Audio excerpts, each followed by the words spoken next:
Bonjour, j'espère que vous allez très bien.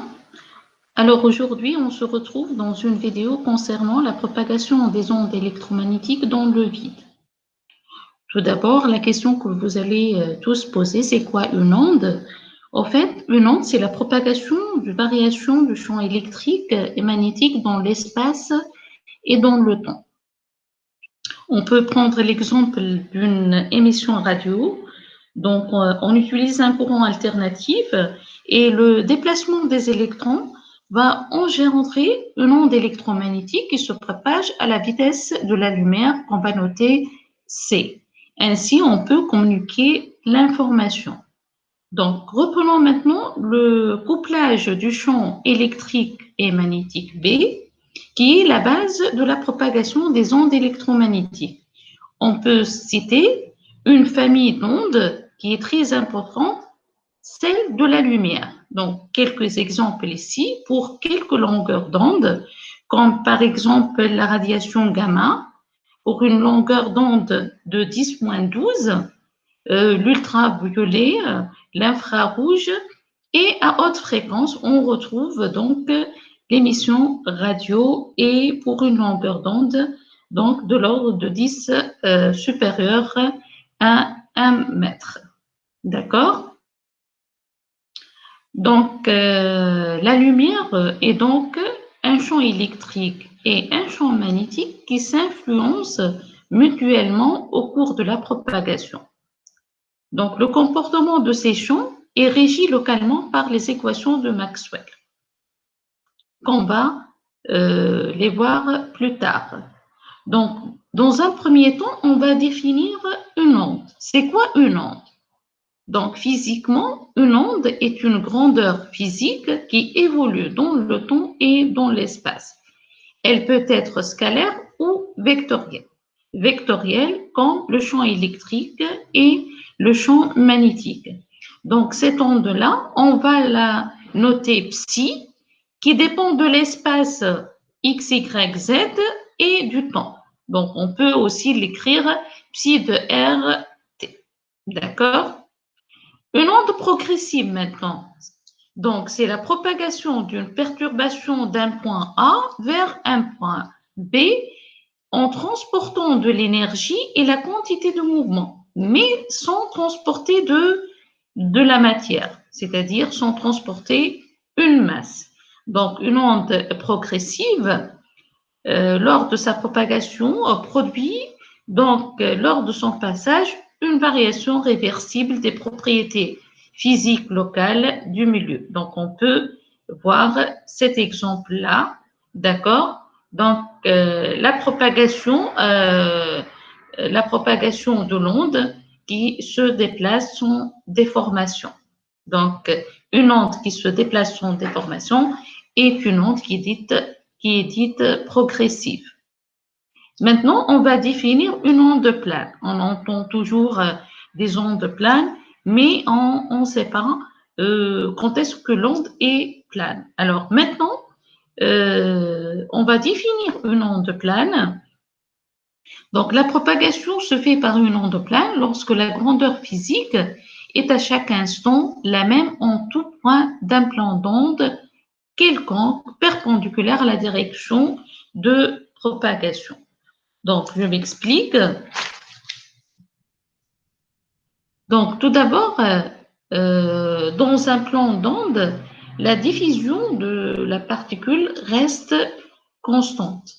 C'est un plan qui est toujours perpendiculaire à la direction de propagation. Donc, si je prends ici, donc,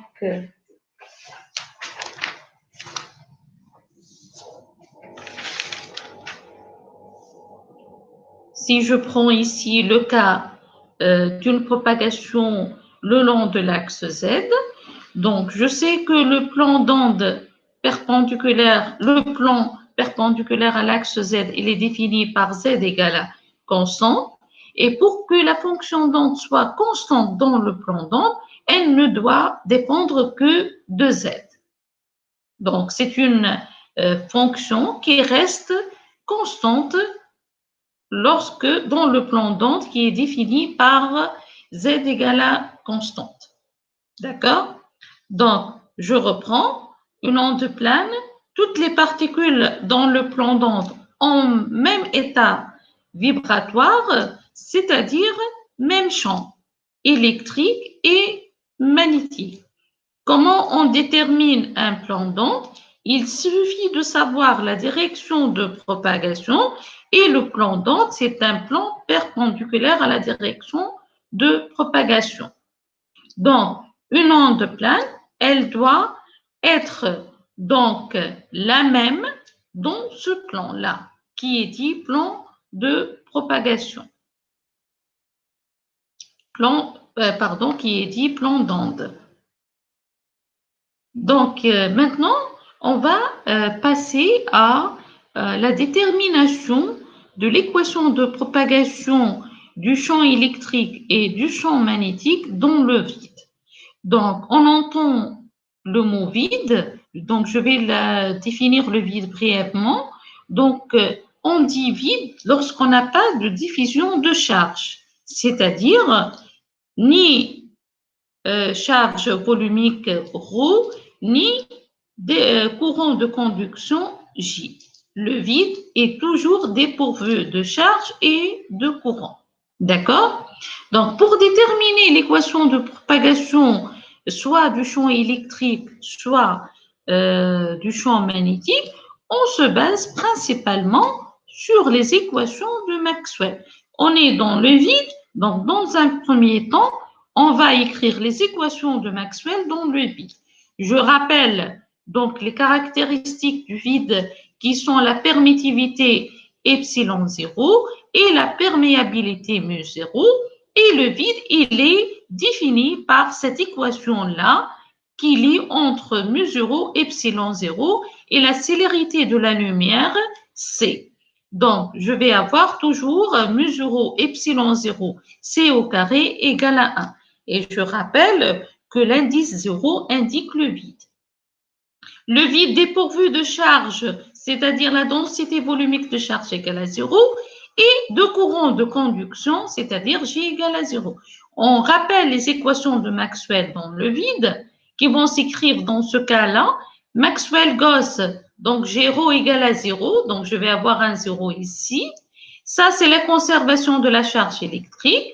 L'équation 3, c'est l'équation de Maxwell-Faraday qui lie en régime variable entre le champ électrique et le champ magnétique. Et la quatrième équation, Maxwell-Ampère, ici le J de conduction égale à 0, donc j'obtiens rotationnel de B égale à mu0 epsilon 0 des rangs E sur des rangs T.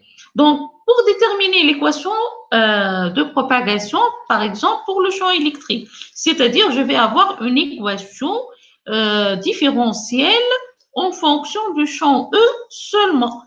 Je vais utiliser les équations de Maxwell. Donc, je vois bien ici la troisième équation, elle nous donne rotationnel de E égale à moins des rangs B sur des rangs T. Donc, ça, déjà, c'est une différentielle pour le rotationnel. Mais j'ai ici le champ magnétique B. Or, l'équation de propagation du champ électrique, elle doit ne comporter que le champ E. Donc, quelle est l'équation que je vais utiliser ici pour donc remplacer le B en fonction de E?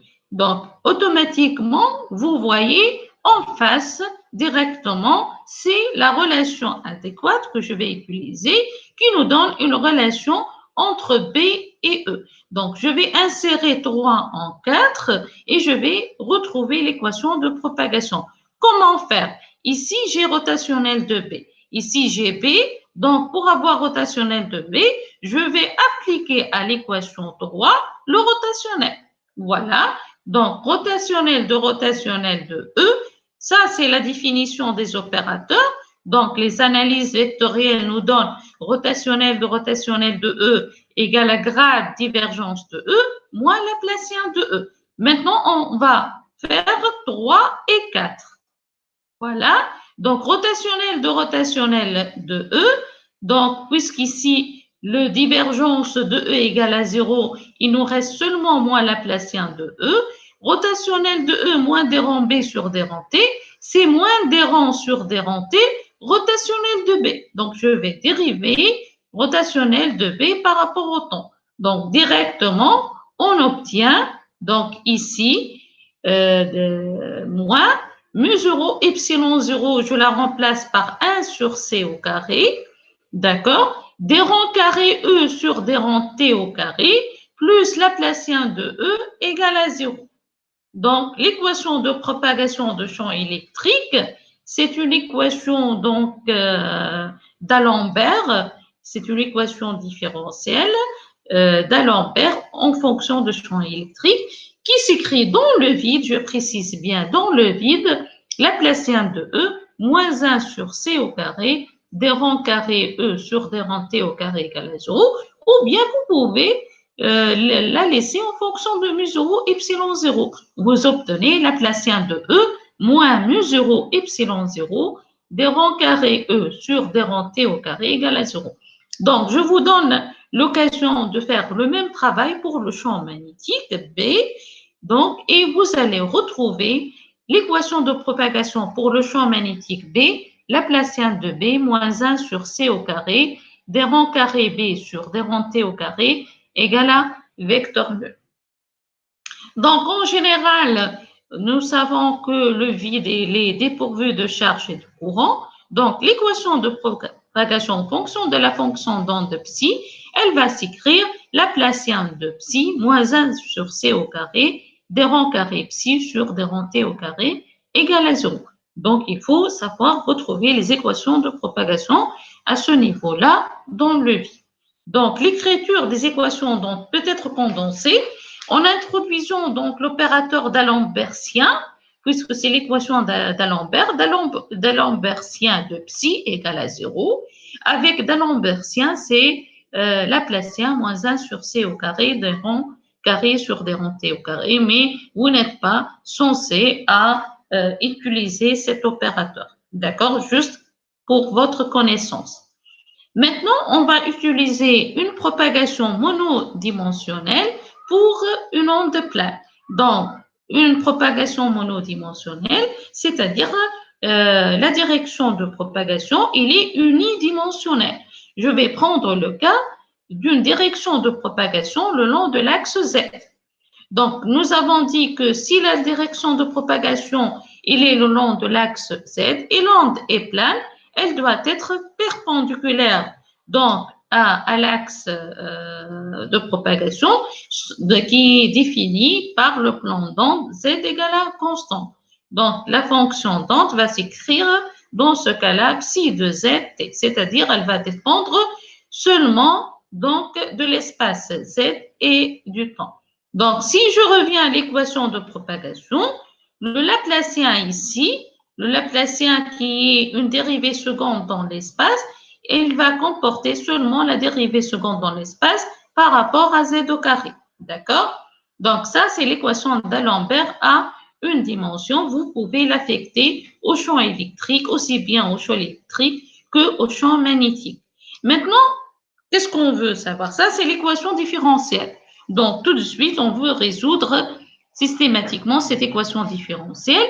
Donc, pour déterminer, interpréter la solution générale de cette équation, nous admettons que la solution générale de cette équation, elle s'écrit en fonction de deux termes. Le terme f fonction de t moins z sur c et le terme, voilà, la fonction g en fonction de t plus z de t. Donc ici, chaque terme représente une propagation sans déformation. Voilà, t moins z sur c, c'est sans déformation à la vitesse c. La première, c'est dans l'axe, le long de l'axe z positif, t moins z sur c, et plus, donc c'est moins, ça devient donc une propagation le long de l'axe z dans le sens négatif. Donc, je vais interpréter ça physiquement comme si je vais avoir la somme de ces deux fonctions-là. Donc, si j'ai, par exemple, un miroir, Donc, je remarque que la fonction t plus z sur c, elle provient comme si d'une réflexion de f t moins z sur c à travers ce miroir.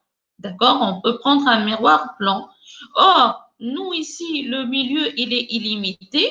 Il n'y a pas d'obstacle. On n'a pas de miroir. Donc, je vais garder seulement une seule solution. Donc, la solution physique acceptable, elle est de la forme t moins z sur c en orientant au z dans le sens de propagation. Donc, c'est dans le sens positif de l'axe z. D'accord? Donc, ça y est. Maintenant, nous savons l'onde progressive et plane, elle va avoir la forme donc t moins z sur c. Et en avançant dans le cours, vous allez voir comment je vais écrire cette fonction d'onde ou bien principalement ce qui nous intéresse, c'est le champ E et le champ B. D'accord? Voilà. Donc, je vais passer à la structure d'une onde plane progressive. Donc, voilà. Je prends la forme d'onde plane progressive T moins Z sur C. On s'est mis d'accord sur ça. Et dépourvu de charge, le vide, ρ libre égale à 0 et J libre, ou bien que j'appelle J de conduction, égale à 0. Donc, dans un premier temps, je vais montrer la transversalité du champ, des champs électriques et magnétiques d'une onde plane. Ça veut dire, je vais montrer que le champ électrique est transverse, qu'on appelle transverse électrique, et le champ magnétique est transverse magnétique. Ça veut dire quoi? C'est-à-dire, je vais montrer que le champ électrique, il est perpendiculaire à la direction de propagation et le champ magnétique, il est perpendiculaire à la direction de propagation. Ça, toujours, je rappelle que je suis dans le cas d'une onde progressive plane.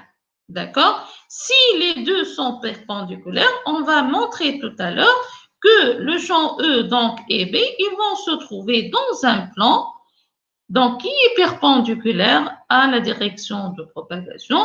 Et nous avons déjà vu que ce plan-là, il s'appelle plan d'onde.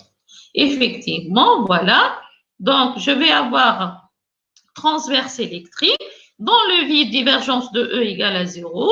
Je suis dans le cas d'une propagation unidimensionnelle suivant l'axe Z. Donc, je vais avoir seulement des rangs EZ sur des rangs Z égale à 0. Je vais écarter donc la constante. E est une constante. Donc, et je vais prendre le cas EZ égale à 0.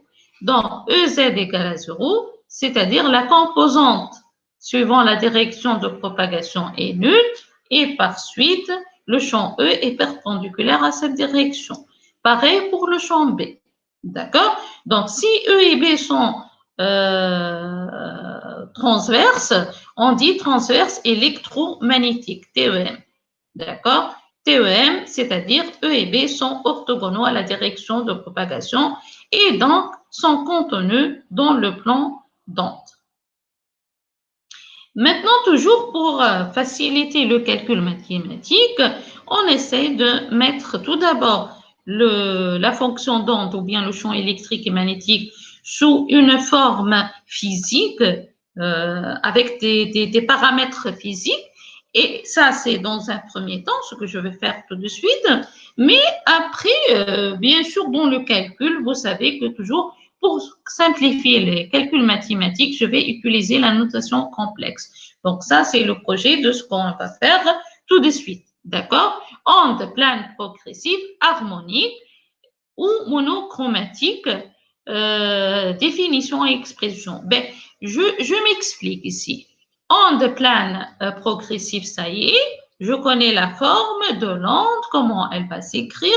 Harmonique, c'est-à-dire elle va être vibratoire et sinusoïdale, c'est-à-dire cosinus ou bien sinus. Monochromatique, et ici on peut enlever ou, on peut mettre et. Monochromatique, c'est-à-dire suivant une seule pulsation ou elle a une fréquence. Donc, L'onde, elle se propage avec une seule pulsation. Ou bien on dit toujours langage courant, une seule fréquence. Donc en pratique, je vais changer un peu. Donc au lieu d'utiliser la propagation le long de l'axe Z pour avoir donc la maîtrise avec tous les cas, je prends un cas particulier important des ondes planes et celui d'une onde plane dépendant sinusoïdalement du temps monochromatique. Donc, elle se propage suivant l'axe XX' vers les X positifs. Donc, sans que je défile le slide, est né X, X' positif, je vais avoir, c'est sûr, T moins X sur C. On est tous d'accord ici, jusque-là, d'accord? Mais, et le champ, il va être perpendiculaire à la direction de propagation qui est X, donc il va être contenu dans le plan YZ. Voilà. Je peux, donc, pour être en toute généralité, je vais prendre deux composantes EY et EZ qui ne sont pas nulles et EX égale à 0 puisque la direction de propagation se fait suivant l'axe X. Donc, je m'explique cette écriture-là. Donc, ici, je prends le champ E de composante EY, E0Y, cosinus oméga T moins X sur C plus phi 2. Et EZ, cosinus E0Z, cosinus oméga T moins X sur C plus phi sur 3. Donc, ici, je rappelle, T moins X sur C, c'est la propagation sans déformation. Donc, il s'agit bien d'une onde progressive. 2, 2, 1, 2, 2, EX égale à 0, direction de propagation ici suivant X, donc l'onde est plane. D'accord? Phi 2 et phi 3, ce sont les déphasages à l'origine. Oméga, c'est la pulsation. On a une seule pulsation, une seule radiation, une seule couleur, une seule fréquence. OK? Donc, je vais déterminer, je rappelle ce que je veux déterminer ici, c'est les caractéristiques d'une onde. Ici, onde plane, progressive, harmonique, ou elle a onde plane, progressive, monochromatique. Très bien. B. Alors, il faut apprendre ce qui est ça en bleu. Il faut le connaître par cœur. Une onde plane progressive monochromatique se propage à la célérité de lumière c dans le vide, dans le sens de EU, est caractérisée par. Donc, elle va être caractérisée par sa fréquence temporelle nu ou sa pulsation temporelle oméga qui est égale de pi fois nu. Sa longueur d'onde lambda, donc, est égal à C fois T égale à C sur nu, c'est-à-dire soit en fonction de la période T, T c'est 2pi sur oméga, ou bien en fonction de la fréquence, donc en fonction de son vecteur d'onde. Donc, c'est quoi le vecteur d'onde? Le vecteur d'onde, il a la direction et le sens de la propagation, puisqu'on a pris ici le sens de propagation, c'est EU en toute généralité, et il va s'écrire toujours oméga sur C dans le vide, ou bien 2pi, si je remplace oméga et C en fonction de lambda, je vais avoir 2pi sur lambda EE. Bon, nous utilisons souvent K égale à oméga sur C EE, et ça, ce que est né, c'est 1 fois oméga sur C EE. Le 1, je vais l'expliquer une fois en avançant dans le vide. Une fois, pardon, qu'on avance dans le cours.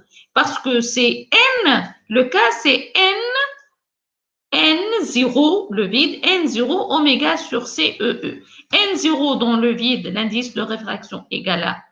Donc, 1, avec allège, on retrouve oméga sur C seulement. Ça, c'est le vide. Donc, s'il vous plaît, apprenez ça, mais il faut savoir le retrouver et il faut savoir que ce cas-là, qui s'écrit de cette manière-là, c'est seulement dans le cas du vide. Ben, E et B, on pour une onde plane progressive dont le vide est pourvu de charge et de courant, on a montré qu'ils sont transverses électromagnétiques. Donc, au perpendiculaire à la direction de propagation, اللي هي suivant K, E suivant K. Et aussi, ce E et B se trouvent dans le même plan. Donc, je vais avoir K, E, B forment un trièdre direct. Et le champ magnétique, dans ce cas-là, si l'onde est plane, hein, s'il vous plaît, j'insiste bien, vous ne pouvez utiliser cette relation-là donnée par B égale à K vectoriel E sur oméga que si vous êtes sûr que votre onde est plane. Dans le cas où l'onde est plane et vous avez l'expression du champ électrique comme ici, pour déterminer le champ magnétique, on a toutes ces caractéristiques-là, on peut directement déterminer B à partir de ce produit vectoriel et non pas à partir de Maxwell, par exemple Faraday ou bien Maxwell-Ampère. Et vous savez, le calcul de produit vectoriel est toujours beaucoup plus simple que le calcul des dérivés partiels ou bien des différentiels. Allez-y, on va appliquer, on va déterminer le champ magnétique pour ce champ électrique-là. D'accord? Voilà. Donc, K, il s'écrit oméga sur C porté par, donc on a pris ici l'application portée par EX. Donc, ce qui est en bleu, c'est la généralité. En noir, c'est l'application. Je reviens à l'application. Donc, je simplifie par oméga. Je trouve EX vectoriel E sur C. Donc, je dois, et j'insiste, je dois, puisqu'il s'agit d'une onde plane, trouver la même chose que pour le champ EX, donc BX égale à 0, puisque B aussi, il est dans le plan de E, dans le plan d'onde. Et le BY, BZ sont, on les retrouve facilement. Donc, je vous donne toujours l'occasion de refaire ces petites applications. D'accord? Maintenant, je vais passer à la vitesse de phase. Donc, je vais définir c'est quoi une vitesse de phase. Ben, je rappelle tout à l'heure, les qu'on a ici, ce phi2, c'est phi3, ce sont les phases à l'origine. Donc, toute cette expression-là va être la phase donc à l'instant T. Les points tels que oméga t moins k scalaire R plus phi t, parce que ici, on montre bien que oméga x sur c, c'est un produit scalaire, donc k scalaire R. Plus tard, chaque fois on avance dans le cours, vous allez maîtriser ces expressions-là. Mais il faut toujours refaire le calcul, s'il vous plaît. Voilà. Donc, les points tels que oméga t moins k scalaire R plus phi est constant, donc définit la vitesse de phase. Donc, en chaque point, à chaque instant t. Donc, un plan perpendiculaire à la direction de propagation définie par le vecteur d'onde k, on l'a appelé plan d'onde, ça y est. Donc, la vitesse de phase pour cette phase-là est constante est définie par V de phi, c'est oméga sur K. Il suffit de faire la dérivée de ça par rapport au temps égal à 0. Donc, vous trouvez la vitesse de phase, c'est oméga sur K. Dans le vide, on a oméga, c'est K sur C. En remplaçant oméga par K fois C, je trouve que la vitesse de phase dans le vide égale à C. D'accord? Ben, donc, plus tard, peut-être, je vais vous donner l'expression de la vitesse de groupe, soit dans le vide, soit dans les milieux. D'accord? Donc, pour ne pas compliquer le cours, j'essaie de mettre toujours les choses les plus simples avant les choses qui sont plus compliquées. Bon, tout à l'heure, je viens de vous dire que pour simplifier le calcul mathématique, toujours les notations complexes sont beaucoup donc simples. C'est pour cette raison, je vais prendre une onde plane progressive de pulsation oméga et de vecteur d'onde K. Donc, en toute généralité, le champ électromagnétique peut se mettre sous cette forme-là. EM, E0, l'amplitude en vecteur, cosinus oméga t moins K scalaire R. K, c'est le vecteur d'onde. K scalaire R qui va vous donner après, donc, suivant la direction de propagation. De même pour B0. Donc, ce sont deux champs sous forme harmonique. D'accord? Donc, pour simplifier le traitement mathématique, je vais adopter la notation complexe. Donc, je vais écrire EM, c'est E0 exponentielle I oméga t moins K scalaire R. Et BM, c'est B0 exponentielle I oméga t moins K scalaire R. Ou bien avec le signe moins, puisque c'est un cosinus. Et le cosinus, c'est les paires. Donc, après, comme je viens de faire cette remarque pour le thème 2, qu'une fois on a besoin de l'aspect énergétique, on revient à la notation réelle et on va voir notre donc, champ, comment il s'écrit réellement. D'accord? Ben, pour ne pas donc prendre beaucoup de temps ici, je vais montrer que le champ électrique et magnétique transverse électrique part directement par l'écriture en fonction de Nabla. Nabla, vous le connaissez, c'est l'opérateur Nabla. Exemple, divergence de E ici.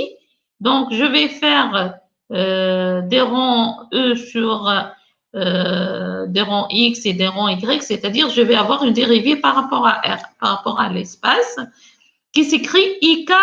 Donc, divergence E, statique. Si j'adopte la première expression, c'est-à-dire plus I né, donc je vais avoir moins IK scalaire E égale à 0. IK, ça c'est le Nabla. D'accord? Moins IK, c'est Nabla. C'est-à-dire Nabla scalaire E égale à 0. Et je reviens à cette expression. K scalaire E égale à 0, c'est-à-dire E perpendiculaire à K. Vous voyez, on revient à ce que nous avons déjà dit. Pour une onde plane, le champ E, il est perpendiculaire à la direction de propagation.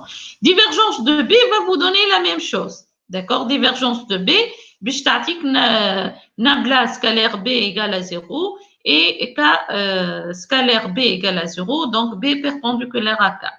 Et le rotationnel, vous appliquez le rotationnel, c'est Nabla vectoriel, vous trouvez Nabla vectoriel E, il suffit de refaire ce petit calcul-là qui n'est pas du tout compliqué. Bishnaka Nabla a toujours moins IK, donc je vais avoir rotationnel de E, Nabla vectoriel E. Et le rotationnel ici, donc Nabla vectoriel E, et rotationnel de E, c'est quoi? C'est moins des rangs B sur des rangs T. En notation complexe, moins des rangs B sur des rangs T, c'est moins I oméga. Voilà, plus I oméga. Donc, c'est plus, puisque j'ai pris plus ici. Donc, des rangs sur des rangs T, c'est plus I oméga. Donc, je vais avoir, voilà, Nabla et moins IK vectoriel E égale moins I oméga, moins des rangs B sur des rangs T, c'est-à-dire I oméga B. Et je retrouve rapidement ici cette expression-là. D'accord? B. Donc, les opérateurs spatio-temporels peuvent être remplacés par Nabla par moins IK et des rangs sur des rangs T par I oméga. Si j'adopte la première formule, Hedoma, avec un plus. Si j'adopte avec un moins ici, moins ou moins. Donc, ici, il suffit de remplacer ici par le moins par plus et le plus par moins. Donc, je peux mettre plus ou moins et plus ou moins. D'accord? Ben, on va retrouver donc la structure d'une onde plane progressive à partir des opérateurs, comme vous voyez ici. Donc, je viens de l'expliquer. Je viens de l'expliquer. Donc, ça y est, K vectoriel, K perpendiculaire à E, K perpendiculaire à B. Et cette expression-là va nous donner le B en fonction de K avec un produit vectoriel. D'accord?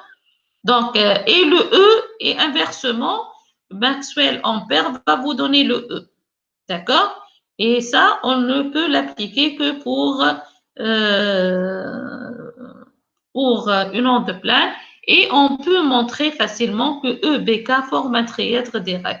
Donc, il peut vous donner un champ électrique, l'expression d'un champ électrique, il vous demande de montrer que l'onde est plane. Donc, il faut donc montrer que l'onde plane progressive, tout d'abord progressive, elle a la forme sans déformation, et plane que le champ E, il est perpendiculaire à la direction de propagation contenue dans le plan d'onde, et puis montrer que E, B, on peut donc facilement retrouver le B en fonction de E, et montrer que E, B, K forment un trièdre direct du fait que E et B sont transverses électromagnétiques. Donc, il y a un exemple très à 3 dimensions. Donc, vous voyez ici, donc ici, vous avez la direction de propagation, et ici, ça c'est donc le champ électrique en rouge et le champ magnétique, donc la propagation du champ magnétique en bleu qui se trouve dans un plan, le plan, les plans qui sont théoriques, hein. Je précise, les plans d'onde, ce sont des plans théoriques parce que, en général, il y a une émission, donc les ondes sont généralement sphériques et une coupe va donner un plan. Donc, les champs vont être les mêmes dans ce plan et on les appelle théoriquement les plans d'onde. J'espère que j'ai bien donc transmis l'information qui concerne l'onde plane progressive et le plan d'onde. C'est pour cette raison, directement, je passe à une application directe et je vous donne le soin de la travailler. D'accord? C'est une application simple. Donc, je prends le cas d'un faisceau laser se propageant dans le vide. Le champ électrique qui lui est associé varie suivant la loi E0 cosinus oméga t moins kz porté par UX.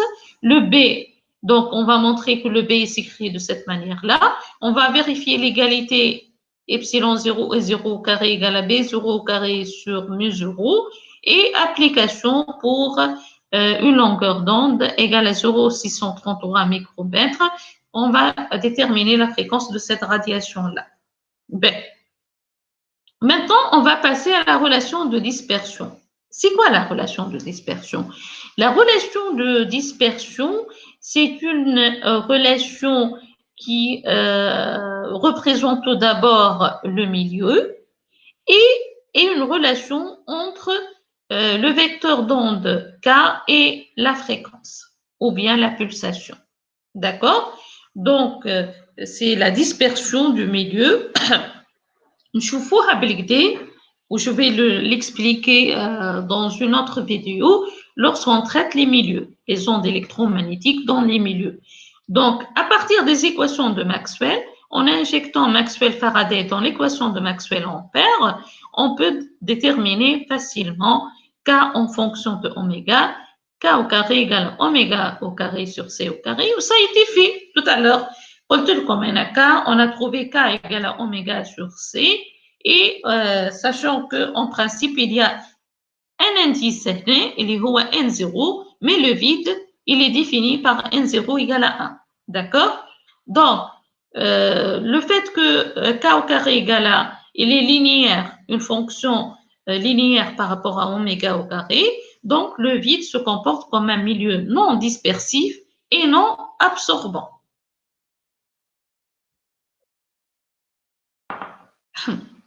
D'accord? Ben, donc, récapitulons jusqu'au là, qu'est-ce que nous avons compris? Nous avons compris donc la définition d'une onde, la définition d'une onde progressive, la définition d'une onde progressive plane, la structure d'une onde progressive plane, monochromatique et harmonique, la notation complexe et la direction de propagation. Maintenant, chaque fois, vous remarquez que le champ E aussi, il a une direction. Exemple ici, le E, il est porté par UX. UX, c'est la direction du champ E. Et KZ, donc Z, c'est la direction de propagation. Donc, il faut faire la différence entre la direction du champ électrique et la direction de propagation. La direction de propagation, j'ai le terme K scalaire R. La direction du champ E, voilà, comme vous savez, il est porté par celui-là. Donc, on va voir, parce que entendant parlant des ondes, par exemple, dans les chaînes TV ou bien les chaînes radio, il y a une certaine, surtout pour les chaînes TV, ce que je vais dire, c'est les chaînes TV, c'est la polarisation. Donc, lorsque vous allez, par exemple, choisir une chaîne, il faut choisir la fréquence et la polarisation. Vous savez, il y a une polarisation en principe dans les chaînes TV, polarisation verticale et horizontale. Maintenant, vous allez comprendre c'est quoi cette polarisation. Ça veut dire quoi une polarisation d'une onde électromagnétique? D'accord? Allez-y, ensemble, on découvre. Polarisation d'une onde électromagnétique plane progressive, monochromatique. Pour caractériser davantage l'onde électromagnétique, on peut établir des relations entre composants d'un même champ. D'un même champ, une relation entre les composantes du champ électrique ou une relation entre les composantes du champ magnétique. Cette relation-là, on la définit par polarisation. D'accord? Donc, la polarisation, elle va nous donner la direction de ce champ-là. C'est-à-dire, elle va nous donner la trajectoire, disons, décrite par la pointe des directions du champ électrique. Et les relations entre les composants, il y a cette trajectoire. D'accord? L'état de polarisation. Le cas. Donc, on prend toujours propagation suivant X, puisque on a 0, et on a le plan d'onde, donc YZ. Ben. Contexte, il s'agit d'une polarisation rectiligne. Le rectiligne, il est vertical ou horizontal. Le déphasage, donc la composante suivante Y, elle est déphasée par rapport à la composante suivante Z par le déphasage phi. Donc, les composantes d'un champ électrique, une relation entre ces composantes-là, c'est à travers ce déphasage-là. D'accord? Ben, le déphasage phi est égal à 0 ou à pi. On dit qu'il s'agit d'une polarisation rectiligne. Onde plane progressive polarisée rectilignement. Donc, phi égale à 0, puisque 0 ou phi égale à pi, je vais avoir cosinus oméga t moins, c'est-à-dire dans le sens négatif. D'accord? E a une direction fixe en un point de l'espace. En un autre point, il sera déphasé, mais toujours dans la même direction. Donc, toujours dans la... On choisit comme direction UY, celle de E.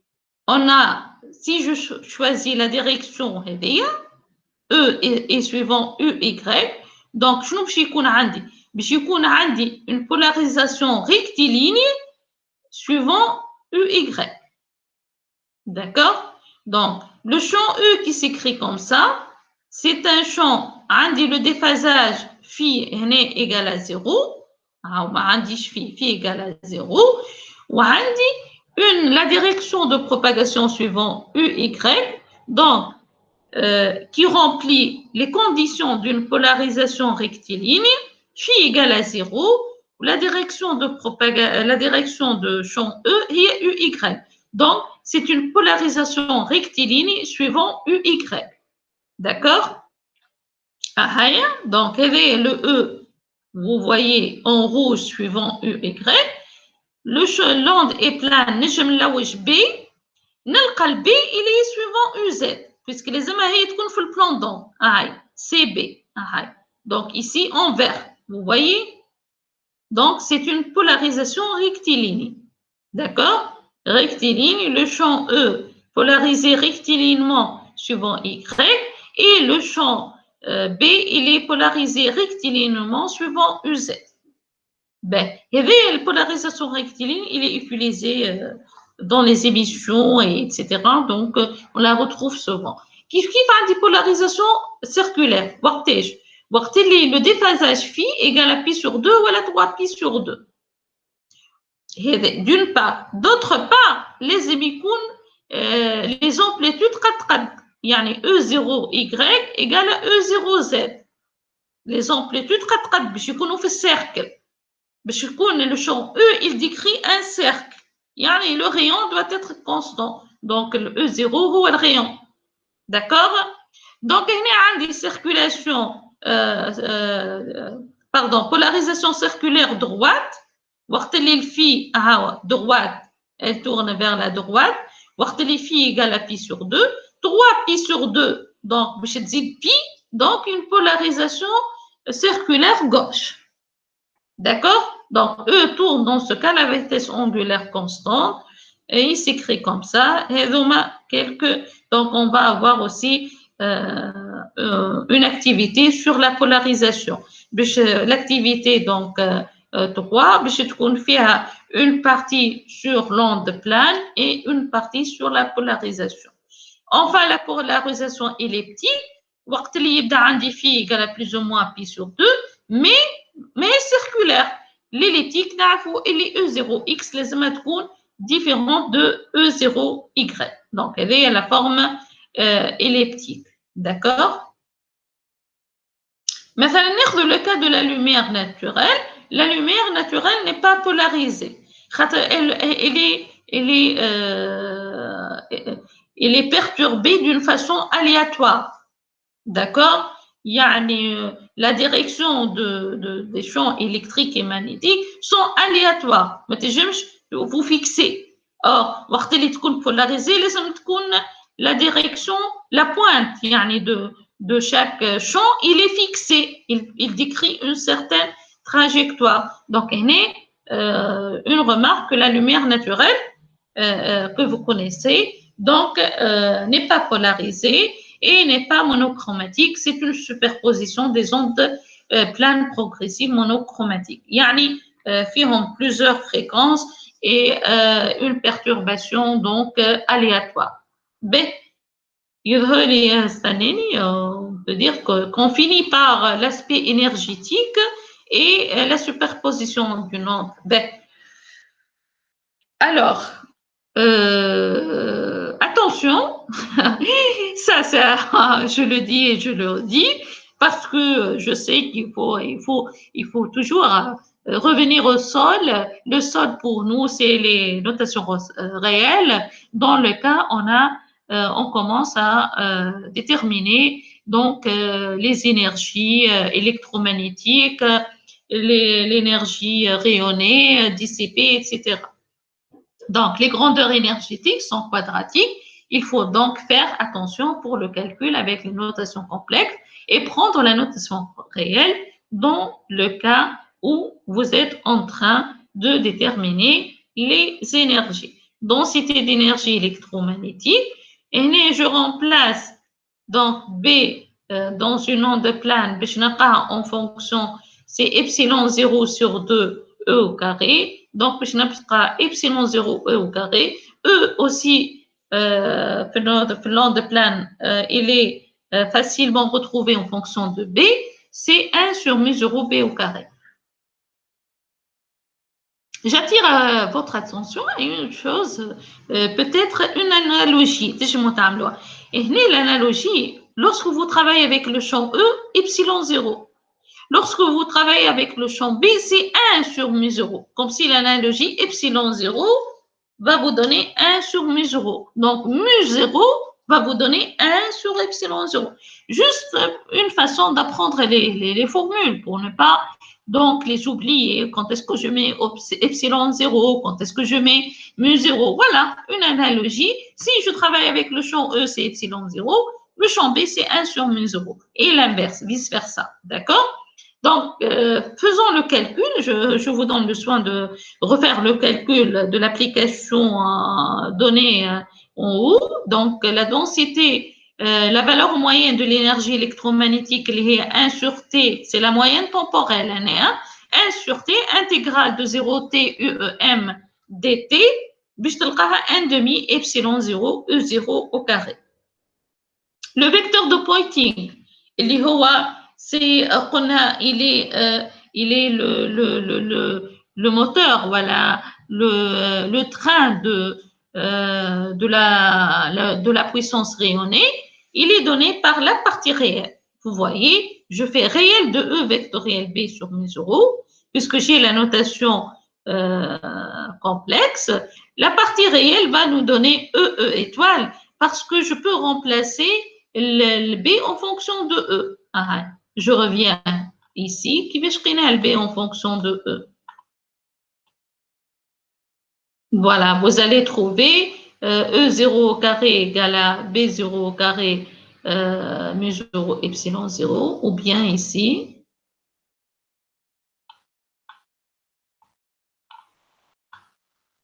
Voilà, c'est celle-là. Donc, c'est le cas de l'application. Vous la retrouvez dans le cas de l'application. D'accord? Très bien. Très bien, très bien. Maintenant, nous remplaçons donc le E en fonction de le B en fonction de E, E étoile. Donc, le vecteur de Poynting, puisque c'est un produit vectoriel de E et B. Le produit vectoriel, il est perpendiculaire. C'est un vecteur perpendiculaire, d'accord, à E et B. Donc, puisque c'est un vecteur perpendiculaire à E et B, il va être porté par la direction de propagation. Yani, sans faire le calcul, vous êtes sûr le vecteur R porté par la direction de propagation EX. D'accord? Donc, j'effectue le calcul. En fonction de E, c'est 1 sur 2 mu0, c'est E au carré EX. D'accord?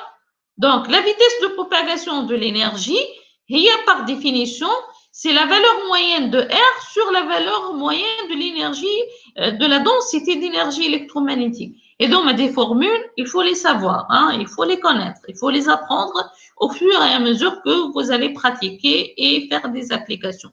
Donc, il faut connaître la densité de l'énergie électromagnétique. Comment calculer la valeur moyenne de l'énergie de la densité de l'énergie électromagnétique. Comment calculer le vecteur de Poynting R? Comment calculer la valeur moyenne du vecteur de Poynting R? Et la vitesse de propagation. Pour déterminer la propagation de l'énergie, il faut calculer la valeur moyenne de R c'est le rapport de la valeur moyenne de R sur la valeur moyenne de la densité d'énergie électromagnétique. Et évidemment, CEX. L'énergie, que l'énergie se propage dans le vide avec la vitesse de phase qui est dans ce cas la célérité de la lumière. Donc en haut, ce qui a été donc démontré en haut, on le retrouve avec l'aspect énergétique. On finit par la superposition d'ondes et ondes stationnaires. Je prends donc le champ électromagnétique E et B résultant de la superposition de deux champs E et de deux champs donc E et B, E1 B1 et E2 B2. Yani, je m'explique puisque je crois qu'il y a un mot qui manque. Je vais prendre deux champs électriques, E1 et E2, et deux champs magnétiques, B1 et B2. Et je vais faire la superposition et donner la structure de l'onde résultante. B. يعني l'onde résultante, comment elle est? Est-ce qu'il s'agit toujours d'une onde plane? Est-ce que c'est une onde progressive ou non? Lorsque je fais donc la somme, j'obtiens quoi? B. ناخذ deux ondes planes progressives polarisées rectilignement suivant EX, surtout suivant EX. Ah, donc, E1 et E2, d'accord? Avec un déphasage phi1 et c'est phi2. Donc, je vais je vais la remplacer par 2, faute de, ça saute, hein, faute de frappe, phi2, voilà. Donc, phi1 et phi2, je fais la somme. Donc, je fais la somme comme si vous faites la somme, puisqu'عندهم نفس l'amplitude, كأنكم تعملوا la somme de cosinus A plus cosinus B. C'est 2 cos A plus B sur 2, cos A moins B sur 2. Le champ électrique total, vous voyez? Qu'est-ce que vous remarquez pour ce champ-là? Avant de juste vous le voyez. Je remarque que la partie temporelle n'est plus rattachée à la partie spatiale. Yani, je n'ai plus la forme T moins Z sur C. Je n'ai plus une onde progressive. D'accord? Donc, l'onde ici n'est pas progressive. Aussi, on a une dépendance spatiale et temporelle. Donc, l'onde est dite stationnaire. D'accord? L'onde, elle est, dans ce cas-là, stationnaire. Une dépendance temporelle et spatiale ne sont plus, l'onde n'est plus progressive. Et aussi, elle n'est plus plane parce que je n'ai pas la forme de oméga t moins k scalaire r. Bon, ici, puisque la l'onde n'est pas progressive, il vaut mieux déterminer donc le champ B à partir de Maxwell-Faraday. L'onde n'est plus progressive, n'est plus plane, c'est une onde stationnaire. Une nouvelle onde qui s'écrit comme ça, mais je n'applique pas le B égale à K vectoriel E sur oméga. Je reviens à Maxwell-Faraday pour déterminer le champ magnétique B et vous pouvez le retrouver en coordonnées cartésiennes. J'espère que c'était clair, que j'ai pu expliquer davantage le cours que je vous ai donné donc numériquement et à la prochaine vidéo, Inch'Allah. Au revoir.